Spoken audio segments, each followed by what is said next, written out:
siamo arrivati ad avere stipendi nettamente inferiori dei nostri primi 2 dipendenti.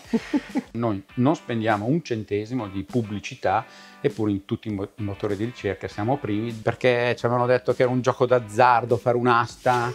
Perché solo 2 aziende su 10 hanno successo, mentre le altre 8 chiudono nel giro di 5 anni? Stiamo per entrare in un locale molto particolare. Quale strategie mettono in pratica?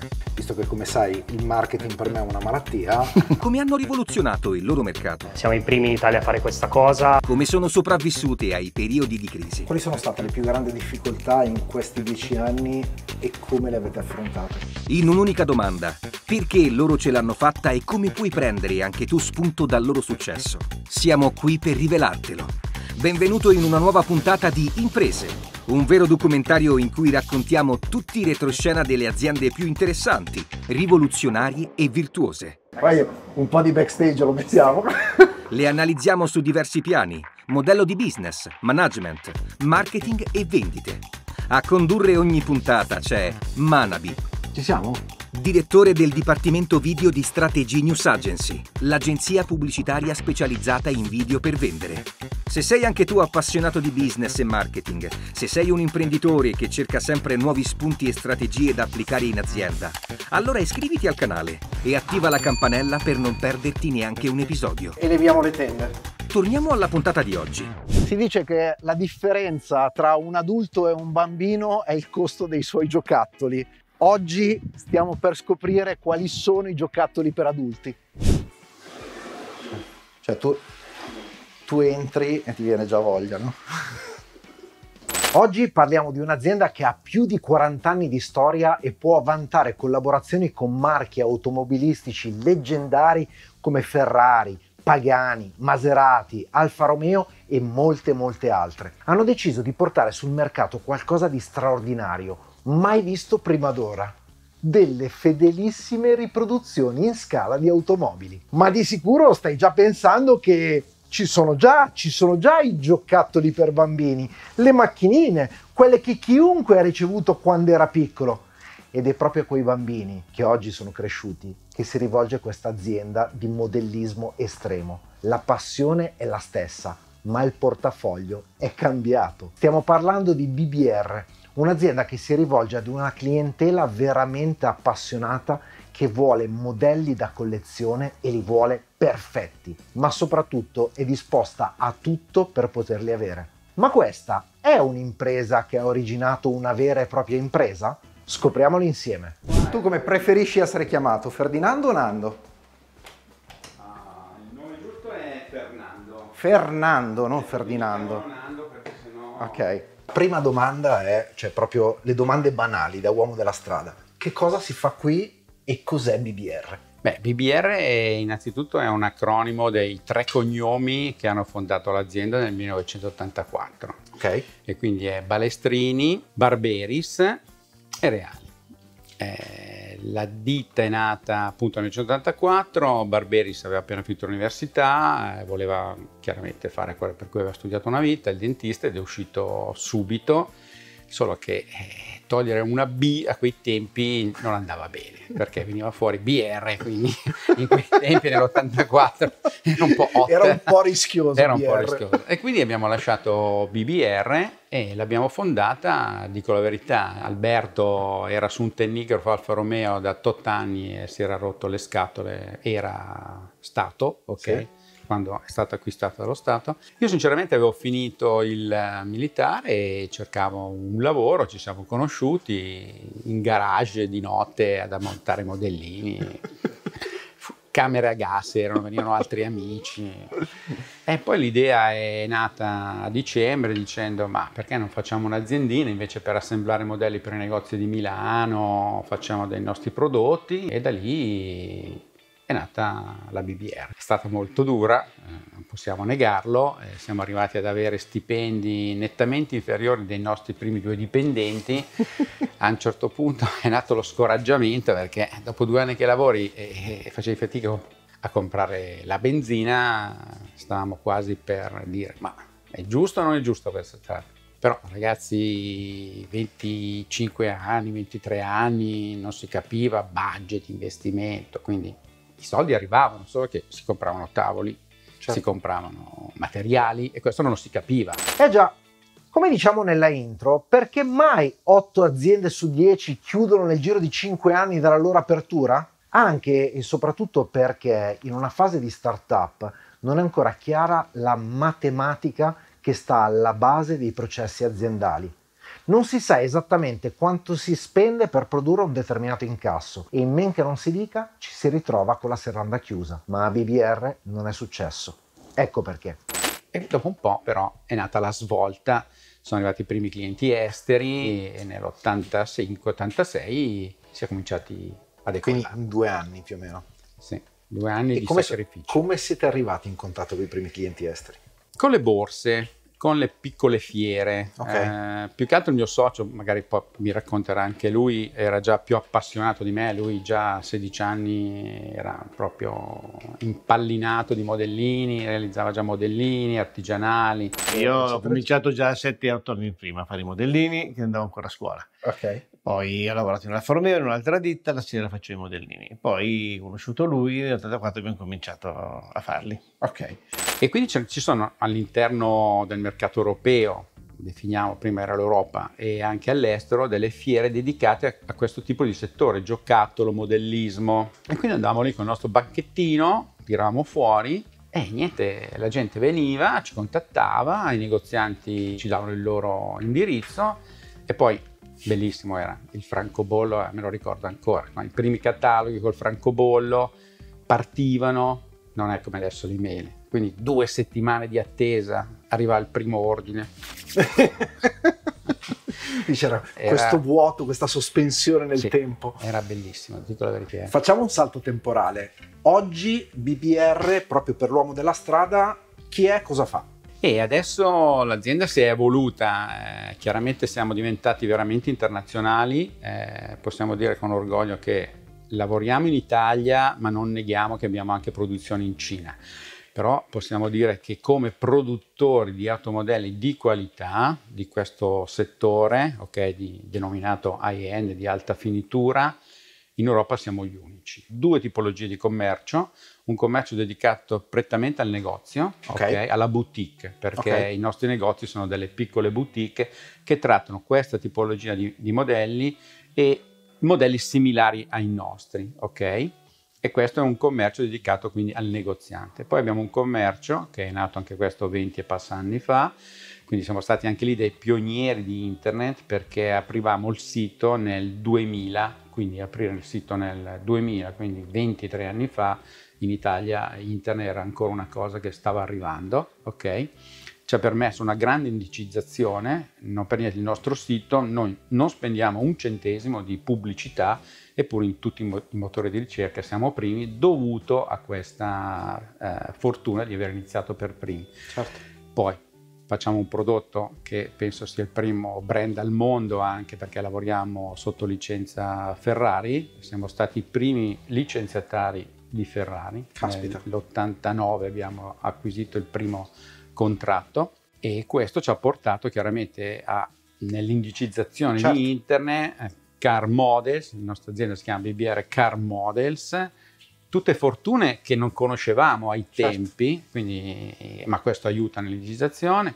Poi chi non digita per il figlio, il marito o ricerca Ferrari, quindi noi abbiamo dentro chiaramente tutti i prodotti con la scritta Ferrari e questo ci porta chiaramente a essere i primi nei motori di ricerca, quando gente spende centinaia di migliaia di euro per poter essere primo nei motori di ricerca mondiali. Per SEO o Search Engine Optimization intendiamo quella pratica che permette di ottimizzare la propria presenza sui motori di ricerca, come Google. Se qualcuno ti cerca e hai una SEO efficace, ti trova subito. È come avere il negozio più bello in una via piena di potenziali clienti che stanno cercando proprio quello che vendi. Giusto sempre per l'uomo della strada, chi non è appassionato del settore, nel momento in cui penso a un modellino, penso più che altro a quel brand e parliamo di modellini 10, 20, 30 euro, 40 euro, magari quelli un po' più particolari, eccetera, eccetera, saliamo un po' più di prezzo. Noi invece qui in che range ci posizioniamo? A, come forbice. Noi andiamo con un prezzo al pubblico di 220-230 euro per l'1,43 e arriviamo tra i 450 e i 500 euro per l'1,18. Ma anche qua ci sono varie tipologie di produzione. Le produzioni che abbiamo iniziato nel 2008 in Cina, c'è una linea che chiaramente è leggermente inferiore. Ok. Però come ordine di idee stiamo in questi prezzi, tra i 210, 250. E sempre su queste scale 450. invece ci sono dei modelli che magari sono in edizione limitata, che hanno un prezzo che è completamente diverso da quello citato? Allora, sempre per essere i primi, Sì. tu devi sempre trovare un qualcosa. È stato qui da noi Katawiki, che è una casa d'aste, Sì. ok? Poi c'è eBay, che è Certo. più che famosa, a convincerci a vendere i miei prodotti sulle loro Sì. piattaforme, perché loro vedevano che il nostro prodotto, comunque tanti lo vendevano, venivano venduti tutti, e gli ho detto, guardi, sinceramente, chiaramente le piattaforme hanno dei costi. Allora ci siamo inventati, e anche qui siamo gli unici al mondo come produttori, noi abbiamo l'app, perché l'email è vecchia secondo noi ormai, Certo. perché l'email la puoi controllare in ufficio, quando Certo. hai un po' di tempo, però il Bing del telefonino è Certo. elettrizzante. Bing, chi è che mi ha scritto? Cosa è successo? E poi quindi farlo in spiaggia, quando sei al gabinetto. E quindi quando abbiamo fatto l'app, anche lì abbiamo avuto un incremento ulteriore di vendite, ok? Katawiki mi ha dato anche la spinta a dire, ma se noi abbiamo questo, perché non facciamo l'asta? Ci è voluto un anno di lavoro, qui siamo in Italia, bisogna essere degli eroi per fare business, e quindi ci abbiamo messo un anno con le questure, perché ci avevano detto che era un gioco d'azzardo fare un'asta. Vabbè, ce l'abbiamo fatta e abbiamo iniziato a fare le aste, però anche lì le aste ho detto, se facciamo l'asta ci sono dei collezionisti che, perché mi devono comprare il mio modello? Allora, senza inventarsi nulla, siamo andati a copiare quello che fanno i grossi brand. Una borsa, una camicia, un orologio, ne fai 100 a un valore, ne fai uno, decuplica. Certo. Pezzi unici. Quindi mettiamo in asta dei pezzi unici e abbiamo visto prezzi che sono quintuplicati rispetto al prodotto normale, molto apprezzati. Anzi, ci chiedono, ma quando è la prossima asta? Quindi questa è stata un'altra idea nuova, ok? E anche lì siamo gli unici che hanno l'app, gli unici che hanno all'interno del proprio sito un'asta. Per scarsità intendiamo quella leva che preme sulla percezione della rarità. È introvabile, ce ne sono solo 100 in tutto il mondo e così via. Più è raro un bene o un servizio, più è alto il valore percepito. Ai giorni nostri lo comprendiamo benissimo con tutto ciò che concerne le edizioni limitate. Pensa, esistono capi di abbigliamento o sneaker, scarpe o fumetti che rivenduti online riescono a raggiungere cifre che sono anche superiori di 20-30 volte il prezzo originale di vendita. Comunque, Passiamo agli automodelli. dicevamo, siete 26, dicevi, qui in azienda. Adesso mi sono perso il conto perché ci sono state le ultime assunzioni, ma penso 23. Ok. Attualmente 23 Ok. persone, sì. Per un volume d'affari, bene o male? Quest'anno puntiamo a un bel record, ci stiamo tutti spremendo, non solo Sì. io, perché senza l'aiuto di tutti non ci arriviamo. Di fare magari 100 euro in più a 10 milioni. Complimenti. In questi 40 anni, qual è stato il momento più buio da un punto di vista proprio imprenditoriale in cui hai pensato qui va in vacca tutto? Il momento più buio è stato il 2008, che da un danno, si stava rilevando un danno per la nostra azienda quando c'è stata la grande crisi in America. Abbiamo avuto le cancellazioni veramente degli ordini da parte di tutte le case madri, i negozianti. Qui 2008 dopo riducevano. praticamente già 25 rotti anni di storia. Sì.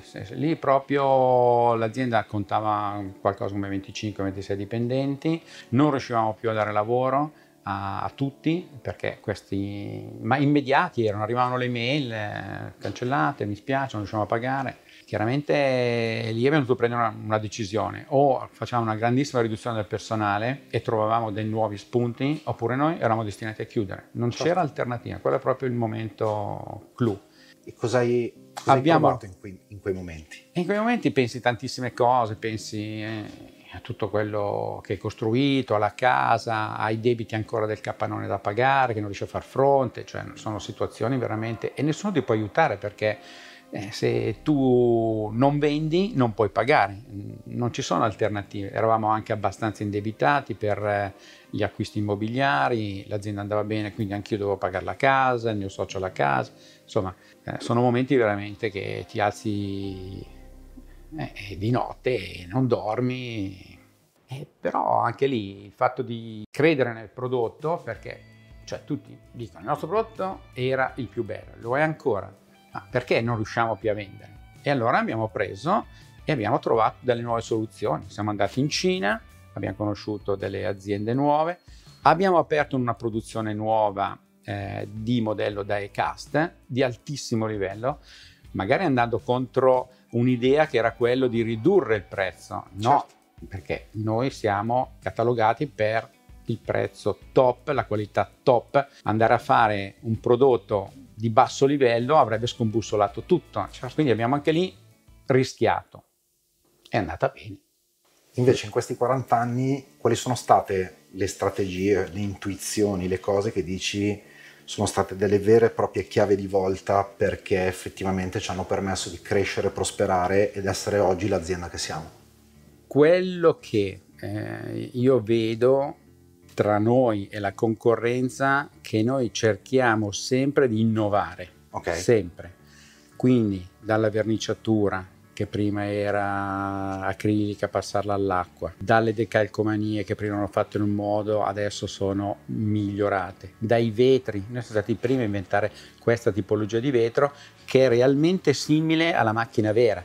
Gli altri invece facevano una produzione verniciando la cornice, noi no, noi abbiamo fatto proprio la replica fedele del vetro moderno, che quindi adesso sono tutti incollati, e questo è stato un altro step. Le confezioni, che tutti ci copiano, abbiamo avuto anche i modelli copiati, ma proprio scatola, tutto in Hong Kong e in Asia. È l'innovazione, il packaging, l'idea della scatola, l'idea della presentazione. Ogni anno si cerca di trovare un qualcosa in più, i cofanetti limitati, le scale, l'innovazione delle scale. Quindi lo possiamo tradurre in un'attenzione e in realtà un ascolto molto attento del pubblico?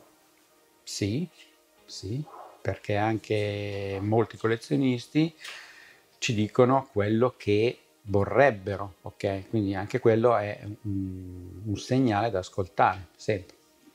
Poi alcuni pretendono che ci gira la chiave e giri il motore, ci arriveremo magari, però per adesso il motore è statico. Però sì, l'attenzione anche al collezionista. Questa è la zona dove fate le foto? Qui dove facciamo le foto, sì. Un autostudio fotografico. Bene. Anche qui ci siamo dovuti attrezzare perché la produzione è talmente veloce che i modelli tanti, che prendere i modelli, portarli in uno studio, vai a prenderli, no, non va bene, torni indietro, mal di testa. Quindi ci siamo attrezzati noi per poter fare le foto. Facciamo il modello nuovo.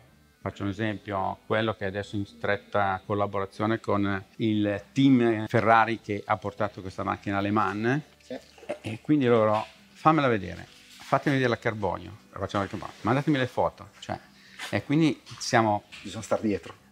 La tua passione traspare da ogni poro, in qualche modo, e anche dalla storia che hai raccontato, da quello che vediamo in giro, credo che sia quello il motore principale. Non sono solo io, c'è anche Alberto.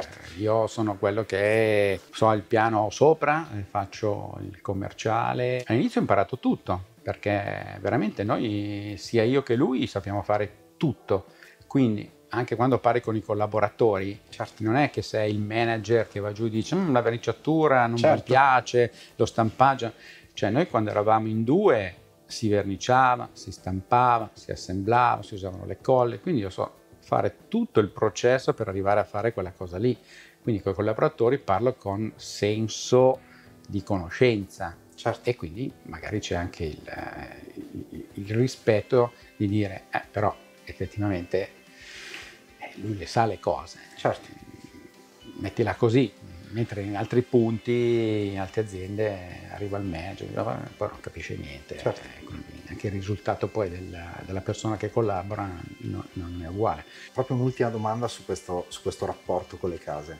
Com'è lavorare a stretto contatto con Ferrari piuttosto che con Orazio Pagani, con con aloni di questo tipo, perché sono ugualmente brand che si portano alle spalle un fascino, una storia, un mito, una leggenda in qualche modo. Assolutamente sì.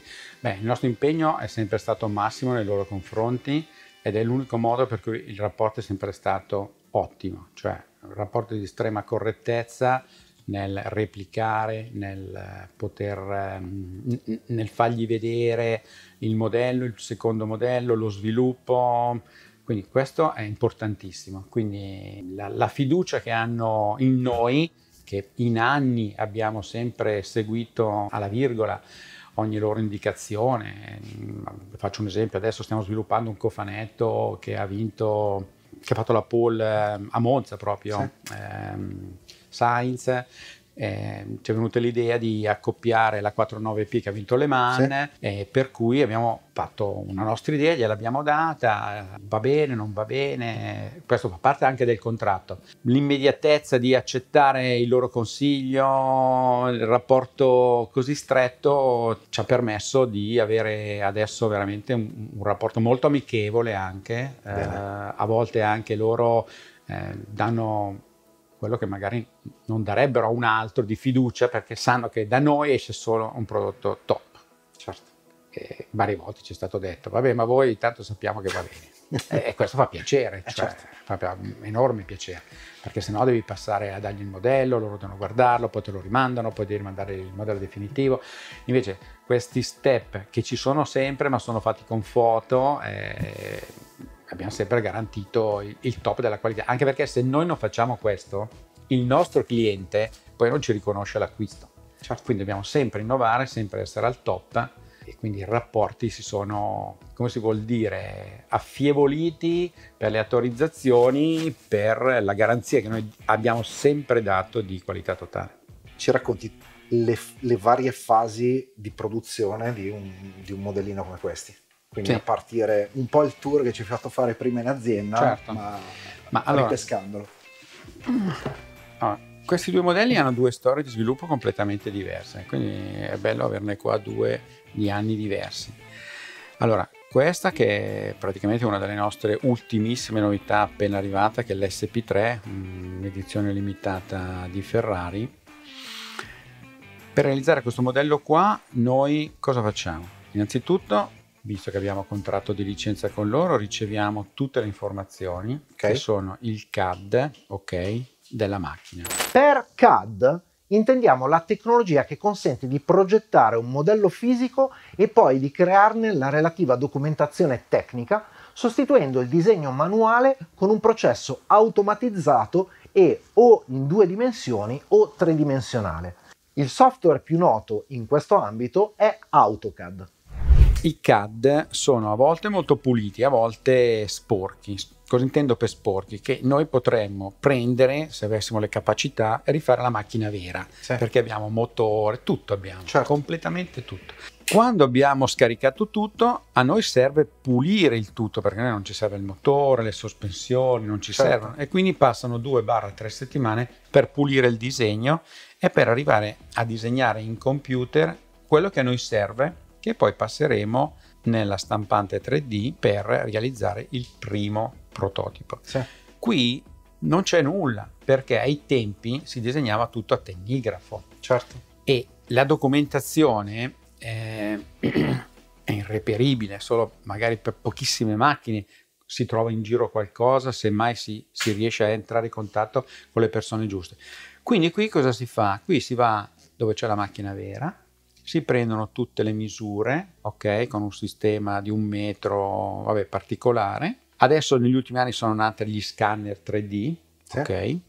E si disegna la macchina in questo modo. Si fanno 300-400 foto per poi veramente manualmente ridisegnare il sedile, l'interno, certo. In particolare. Quindi 2 lavorazioni, modelli uguali, ma le lavorazioni per realizzarli abbastanza quindi differenti. Questa è la SP3, mentre questa è la macchina personale ai tempi dell'avvocato Gianni Agnelli. Bene, quindi siamo al disegno. Dopo il disegno? Dopo il disegno, come stavo accennando, si parte nello stampare il primo prototipo. Questa è una tecnologia che noi abbiamo iniziato da poco, dico la verità, da 2 anni. perché le stampanti di prima non erano evolute Certo. come quelle di oggi. Ti sta piacendo questa puntata? Allora immagina cosa potremmo realizzare per la tua azienda. Affida la tua azienda a chi è in grado di renderla memorabile e soprattutto più profittevole. Raggiungi il tuo obiettivo, vendi di più, aumenta i tuoi profitti e la tua fetta di mercato. Tutto questo grazie al team di Strategy News Agency e grazie allo strumento più potente sul mercato, i video. Trovi tutti i dettagli cliccando il link in descrizione. E questo adesso ci permette di controllare che ogni pezzo vada bene e si incastri perfettamente, Ok. nella propria sede.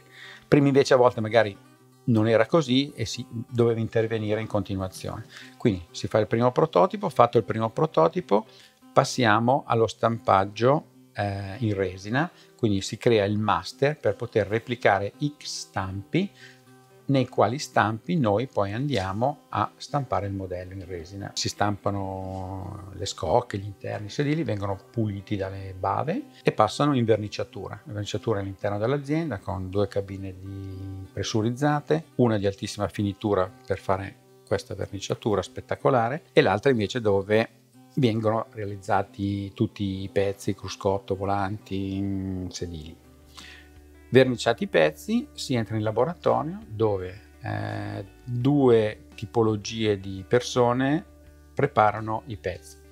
Delle persone preparano tutti gli interni della macchina e sono specializzati solo e unicamente in quello, Ok. a preparare tutti gli interni delle macchine, dai cruscotti, sedili, volanti, ruote. E invece ci sono altre persone che prendono la macchina verniciata, i pezzi preparati dai colleghi e assemblano la macchina. All'interno qui nel laboratorio di Saronno noi facciamo tutte le Ferrari vintage, Ok. mentre le macchine moderne vengono realizzate in Cina, ma tutto il prodotto che arriva da Cina è comunque sviluppato, controllato qui in Italia. Noi utilizziamo Cina non per lo sviluppo del prodotto, ma per l'assemblaggio del prodotto, Ok. che è un dettaglio certo. non da poco. Ecco. Certo. Sì. Molto molto interessante. Per chiudere il cerchio, perché noi abbiamo un'azienda a ciclo veramente chiuso, quindi siamo partiti dalla progettazione del modello, dal CAD originale dell'azienda, siamo arrivati a stamparlo, l'abbiamo verniciato, l'abbiamo assemblato, viene controllato, ok, da chi si occupa poi di mettergli la vetrina, di mettergli il certificato di garanzia, di mettergli la limitazione, imballato, portato su nei piani alti dove abbiamo il magazzino per una questione di sicurezza, perché il prodotto Certo. quando sono tanti vale, e quindi l'abbiamo portato al primo piano, il magazzino al primo piano. Qui viene spedito, gli organi vengono acquisiti tramite i 2 siti, quello negozianti e quello privato, e da qui avvengono le spedizioni. E siamo orgogliosi, siamo l'unica azienda europea che fa questo tipo di produzione tutto all'interno della propria azienda. Tra un istante arriviamo al consiglio che Nando vuole dare a chiunque voglia fare impresa. Prima però è importante ricapitolare le lezioni che ci portiamo a casa dalla sua esperienza. 1. Diventare un'icona è un processo decisamente importante perché ci permette di diventare impareggiabili, inimitabili, diventare un punto di riferimento in quel settore. 2. Essere maniacali può pagare profumatamente, giustifica il prezzo, ti fa dire io pago il doppio ma lo voglio perfetto e soprattutto ti può spianare la strada. 3. Anche in un mercato piccolo e di nicchia puoi fare numeri più che dignitosi, a patto che ci sia una domanda, una folla affamata che richieda il tuo prodotto o servizio e che soprattutto questo sia proprio esclusivo. Ma ci sono tanti altri spunti in questa puntata e mi piacerebbe leggere nei commenti quelli che avete trovato più interessanti e magari quelli che applicherete da domani nelle vostre attività.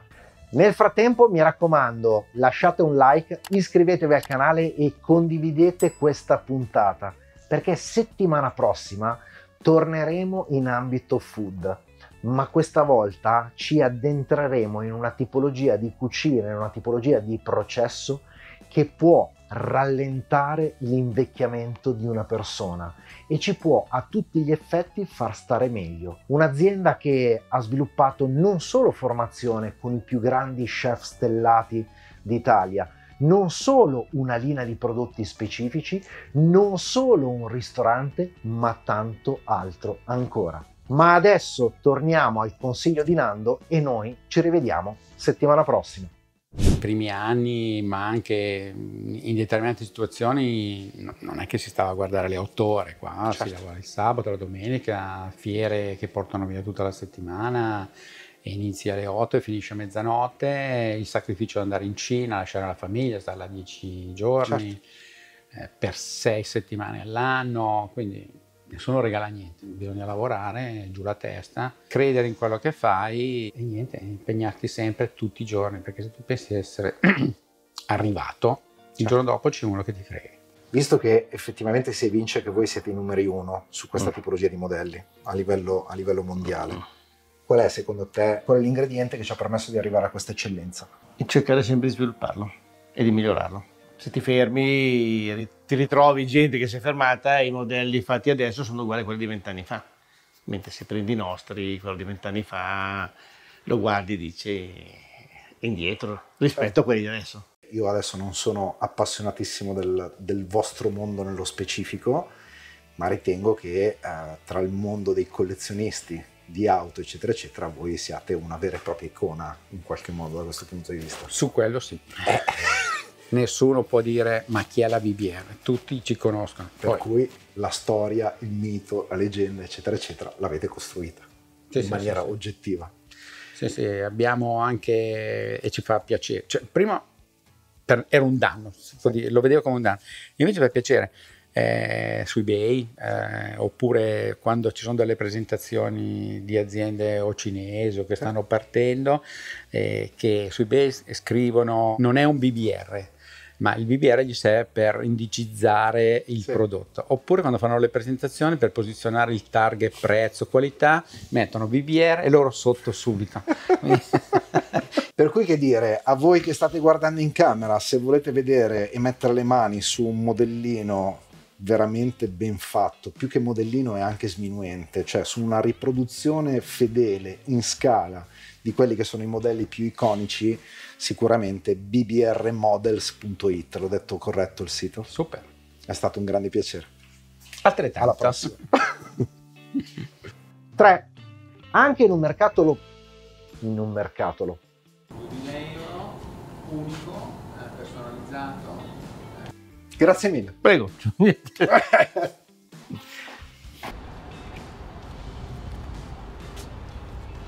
bene? Molto bene, tu? Eccoci qua. Molto bene. Buongiorno a tutti. Mattia, Fabio. Sono già in registrazione pronti. Vabbè, allora dobbiamo romperci i coglioni in questo momento, ci dobbiamo prendere a testate. Vai, torna indietro.